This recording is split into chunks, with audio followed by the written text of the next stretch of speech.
Subscribe कीजिए हमारा channel crazy GK trick और लेटेस्ट वीडियो नोटिफिकेशन के लिए इस बेल आइकन को दबाएं। Hello friends, welcome to crazy GK trick. दोस्तों, इस वीडियो में हम वर्ल्ड ज्योग्राफी के जो हमारे रिमेनिंग टॉपिक बच रहे हैं उसमें से हम डिस्कस करेंगे भूकंप को। काफ़ी इंपॉर्टेंट टॉपिक है, एसएससी में बहुत सारे क्वेश्चन यहाँ से देखने को मिलते हैं, तो ध्यान से वीडियो देखिएगा। वीडियो के लास्ट में मैंने एक very important question answer test भी रखा है, जो लास्ट ईयर एग्जाम में क्वेश्चन पूछे गए इस टॉपिक से और जो पूछे जा सकते हैं वो सारे क्वेश्चन मैंने टेस्ट में इंक्लूड करें। तो वीडियो देखने के बाद टेस्ट जरूर लगाइएगा। चलिए फ्रेंड्स, हम वीडियो को स्टार्ट करते हैं। भूकंप क्या होता है? भूखंड पर पृथ्वी की आंतरिक उथल पुथल के कारण होने वाले कंपन को ही क्या बोलते हैं? भूकंप बोलते हैं। ये जो कंपन होता है ये भूगर्भ में एनर्जी के रिलीज होने के कारण होता है। ओके। भूकंप के कंपन के दौरान कई सारी तरंगे जो होती हैं वो उत्पन्न होती हैं। ये तरंगे जिस पॉइंट से उत्पन्न होती हैं उस पॉइंट को क्या बोलते हैं? फोकस बोलते हैं, या फिर भूकंप मूल या भूकंप केंद्र कहा जाता है। जिस पॉइंट से ये तरंगे जो होती हैं, भूकंपी तरंगे जो होती हैं वो उत्पन्न होती हैं, उसे क्या कहते हैं? भूकंप मूल या भूकंप केंद्र कहते हैं। और उत्पन्न होने के बाद में ये तरंगे जो होती हैं वो चारों ओर गति करती हैं। ठीक है, पृथ्वी के अंदर चारों ओर गति करती हैं।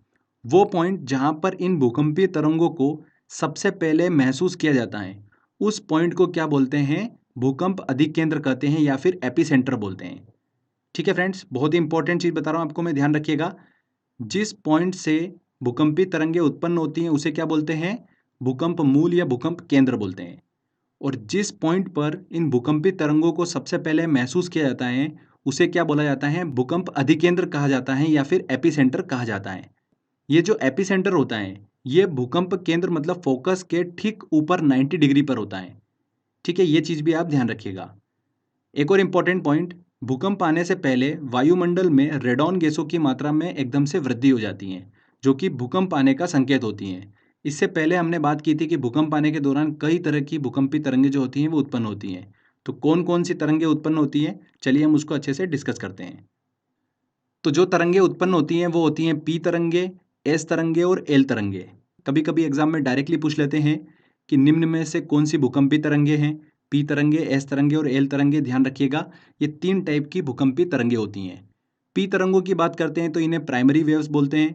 ये भूकंपी तरंगे जो होती हैं ये सबसे तीव्र गति से चलती हैं। जितनी भी भूकंपी तरंगे हैं उसमें सबसे तीव्र गति से कौन सी चलती हैं? पी तरंगे चलती हैं। और सबसे पहले जो एपिसेंटर है वहाँ पर कौन सी तरंगे पहुँचती हैं? पी तरंगे ही पहुँचती हैं। ठीक है, एपिसेंटर क्या है मैंने आपको बताया था, जहाँ पर भूकंपी तरंगों को सबसे पहले महसूस किया जाता है।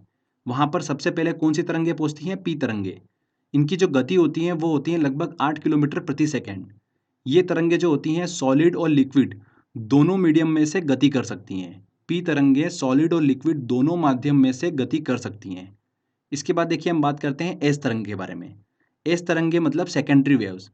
ये तरंगे जो होती हैं सिर्फ और सिर्फ सॉलिड में ही गति कर सकती हैं। ठीक है, लिक्विड में ये लुप्त हो जाती हैं। इनकी जो गति होती है वो 4 से 6 किलोमीटर प्रति सेकंड होती हैं, एस तरंगों की गति। इसके बाद देखिए आता है एल तरंगे, जिन्हें क्या बोला जाता है? लॉन्ग पीरियड वेव्स भी बोलते हैं और सरफेस वेव भी बोलते हैं। ये तरंगे जो होती हैं एपिसेंटर पे सबसे लास्ट में पहुंचती हैं, क्योंकि ये सबसे कम गति वाली भूकंपी तरंगे होती हैं। और ध्यान रखिएगा, वेरी वेरी इंपॉर्टेंट, अगर तीनों तरंगों में से बात करें कि सबसे विनाशकारी तरंगे कौन सी होती हैं, तो कौन सी होती हैं? एल तरंगे। एल तरंगे जो होती हैं सबसे ज़्यादा विनाशकारी तरंगे होती हैं। पी तरंगे और एस तरंगे जो होती हैं ये पुश करते हुए आगे बढ़ती हैं, जबकि एल तरंगे जो होती हैं वो जिगजैग वे में आगे की ओर बढ़ती हैं। तो ये देखिए हमने जो भूकंपी तरंगे थी उनको अच्छे से समझा। इसके बाद देखिए हम बात करते हैं कि इन भूकंपी तरंगों को मेजर किससे किया जाता है। तो जिस यंत्र से मेजर किया जाता है इन भूकंपी तरंगों को उसे क्या बोलते हैं? सिस्मोग्राफ कहते हैं। सिस्मोग्राफ जो होता है इन भूकंपी तरंगों की इंटेंसिटी को मेजर करता है। ठीक है, और मेजर जो करता है वो कई स्केल्स पे करता है, जैसे कि रिक्टर स्केल, रॉसी-फेरल स्केल। ये एसएससी में क्वेश्चन पूछा गया था। अब देखिए आगे बात करते हैं कि विश्व के ऐसे कौन से क्षेत्र हैं जो सबसे ज़्यादा भूकंप से प्रभावित क्षेत्र हैं। तो पूरे विश्व को 3 भूकंपी क्षेत्रों में विभाजित किया गया है। सबसे पहला आता है प्रशांत महासागरीय पेटी, सरकम पैसिफिक बेल्ट। पूरे विश्व के 63% भूकंप जो हैं वो इसी क्षेत्र में आते हैं। और इस क्षेत्र में Chile, California, Alaska, New Zealand, Japan, ये सारे जो देश हैं वो इसी क्षेत्र में आते हैं।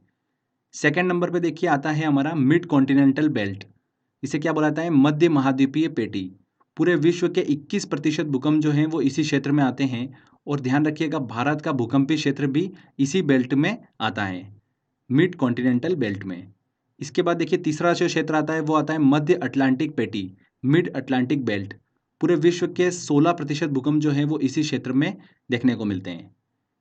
तो ये देखिए हमने बात करी कि विश्व के ऐसे कौन से क्षेत्र हैं जो सबसे ज़्यादा भूकंप से प्रभावित हैं। तो सबसे ज़्यादा कौन सा प्रभावित है? प्रशांत महासागरीय पेटी। इसके बाद देखिए एसएससी में क्वेश्चन पूछा गया था कि भूकंप आने के जो प्रमुख कारण होते हैं वो क्या होते हैं। ठीक है, तो वो भी हम डिस्कस कर लेते हैं। देखिए भूकंप आने के जो प्रमुख कारण होते हैं वो होते हैं ज्वालामुखी विस्फोट, हिमखंडों के खिसकने से भूकंप आते हैं, और सबसे इंपॉर्टेंट ध्यान रखिएगा पृथ्वी की प्लेटों के असंतुलन से। जो पृथ्वी की प्लेटें हैं उनके खिसकने और टकराव के कारण भूकंप जो हैं वो देखने को मिलते हैं। और एक टर्म ध्यान रखिएगा, पृथ्वी की प्लेटों के खिसकने और टकराव को क्या बोला जाता है? टेक्टोनिज्म बोला जाता है। ठीक है, तो डायरेक्टली एग्जाम में आपसे ये क्वेश्चन पूछ लेते हैं। 2016 एसएससी में क्वेश्चन पूछा गया था।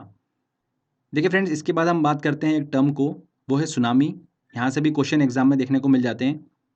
सुनामी जो है जापानी भाषा का एक शब्द है जिसका अर्थ क्या होता है? तट पर आने वाली समुद्री लहरें। समुद्र के अंदर जमीन खिसकने या फिर ज्वालामुखी फटने के कारण सुनामी देखने को मिलती है। समुद्र के अंदर भूकंप सुनामी का प्रमुख कारण माना जाता है। प्रशांत महासागर जो है वो सुनामी लहरों के लिए सबसे खतरनाक है। कौन सा? प्रशांत महासागर। कुछ समय पहले 2004 में हिंद महासागर में सुनामी जो थी वो देखने को मिली थी। तो ये हमने देखिए सुनामी के बारे में कुछ बेसिक पॉइंट डिस्कस कर लिए हैं। तो यहाँ पर हमारा देखिए भूकंप वाला टॉपिक कंप्लीट होता है। जितना भी थ्योरी सेक्शन था वो सारा हमने अच्छे से डिस्कस कर लिया है। तो चलिए अब हम चलते हैं टेस्ट की ओर। सारे जितने भी इंपॉर्टेंट क्वेश्चन हैं वो सारे हम सॉल्व करते हैं। देखिए पहला क्वेश्चन है, भूकंप के समय किन तरंगों का उद्भव होता है? भूकंप के दौरान किन तरंगों की उत्पत्ति होती है? पी तरंगे, एस तरंगे और एल तरंगे। D answer. रिक्टर पैमाने का उपयोग होता है नापने के लिए। रिक्टर पैमाने का उपयोग किया जाता है देखिए भूकंप की तीव्रता। जो भूकंप के दौरान जो तरंगे उत्पन्न होती है उनकी तीव्रता नापने के लिए रिक्टर पैमाने का उपयोग किया जाता है। निम्नलिखित भाषाओं में सुनामी शब्द किस भाषा से संबंधित है? सुनामी जो है एक जापानी शब्द है। अगला क्वेश्चन लेते हैं। सिस्मोमीटर मापता है। सिस्मोमीटर क्या मापता है? भूकंप की तीव्रता को मेजर करता है। पृथ्वी की सतह पर भूकंप केंद्र के ठीक ऊपर के बिंदु को क्या कहते हैं? देखिए भूकंप केंद्र मतलब जहां से भूकंपी तरंगे जो हैं वो उत्पन्न होती हैं, उसके ठीक ऊपर 90 डिग्री पर एक बिंदु होता है जहां पर भूकंपी तरंगों को मेजर किया जाता है। सबसे पहले उसे क्या बोला जाता है? एपिसेंटर बोला जाता है, अधिकेंद्र बोला जाता है। तो यहाँ पर सी आंसर सही होगा। एसएससी देखिए 2015 में क्वेश्चन पूछा गया था। सुनामी का मुख्य कारण क्या है? सुनामी का देखिए मुख्य कारण क्या होता है? समुद्र के अंदर भूकंप आना सुनामी का मुख्य कारण होता है। ठीक है, चलिए अगला क्वेश्चन लेते हैं। भूकंप का कारण होता है। भूकंप का प्रमुख कारण क्या होता है? टेक्टोनिज्म। पृथ्वी की जो आंतरिक परतें होती हैं उनके टकराव के कारण भूकंप जो होता है वो उत्पन्न होता है। C answer. भूगर्भ में जिस स्थान पर भूकंपी तरंगों की उत्पत्ति होती है उस स्थान को कहते हैं। जिस पॉइंट से भूकंपी तरंगें उत्पन्न होती हैं उसे क्या कहते हैं? भूकंप केंद्र या फोकस कहते हैं। B answer. और जहां पर वो सबसे पहले मेजर की जाती हैं, महसूस की जाती हैं, उसे क्या कहा जाता है? एपिसेंटर कहा जाता है, अधिकेंद्र कहा जाता है। ये दोनों चीजें आपको क्लियर होना जरूरी है। निम्नलिखित में से कौन सी भूकंप में धरातलीय तरंगे होती हैं? सरफेस तरंगे होती हैं। सरफेस वे किसे कहा जाता है? एल तरंगे को सरफेस वे कहा जाता है। नेक्स्ट क्वेश्चन, विश्व के सर्वाधिक भूकंप किस पेटी में आते हैं? किस बेल्ट में देखने को मिलते हैं सर्वाधिक भूकंप? प्रशांत महासागरीय पेटी में। तरल पदार्थों से होकर न गुजरने वाली भूकंपीय तरंग कौन सी हैं? देखिए पी तरंगे जो हैं सॉलिड और लिक्विड दोनों मीडियम से गति करती हैं। एस तरंगे सिर्फ और सिर्फ सॉलिड मीडियम में ही गति करती हैं, लिक्विड मीडियम में गति नहीं करती हैं, तरल पदार्थों से होकर नहीं गुजरती हैं। बी आंसर यहाँ पर सही होगा। भूकंप आने से पहले वायुमंडल में किस गैस की मात्रा में वृद्धि हो जाती है? भूकंप आने से पहले वायुमंडल में रेडॉन गैस में वृद्धि देखने को मिलती है। ये भी एग्जाम में क्वेश्चन पूछा गया था। तो फ्रेंड्स देखिए यहाँ पर हमारा ये टेस्ट वाला सेक्शन कंप्लीट होता है। भूकंप वाला जो टॉपिक है ये छोटा सा ही है, बट यहाँ से कई सारे एग्जाम में क्वेश्चन देखने को मिलते हैं। तो आई होप आपने ध्यान से समझा होगा और टेस्ट भी अच्छे से लगा लिया होगा। तो फ्रेंड्स अगर आपको ये वीडियो अच्छा लगा है तो प्लीज़ वीडियो को लाइक करिए, शेयर करिए और कमेंट करके ज़रूर बताइएगा वीडियो कैसा लगा। अगर आपने अभी तक चैनल को सब्सक्राइब नहीं करा है तो सब्सक्राइब भी कर लीजिए, क्योंकि इस तरीके के जब भी वीडियो मैं अपलोड करूँगा आपको उसका बेनिफिट मिलता रहेगा। तो फ्रेंड्स मिलते हैं अगले वीडियो में। जय हिंद, जय भारत।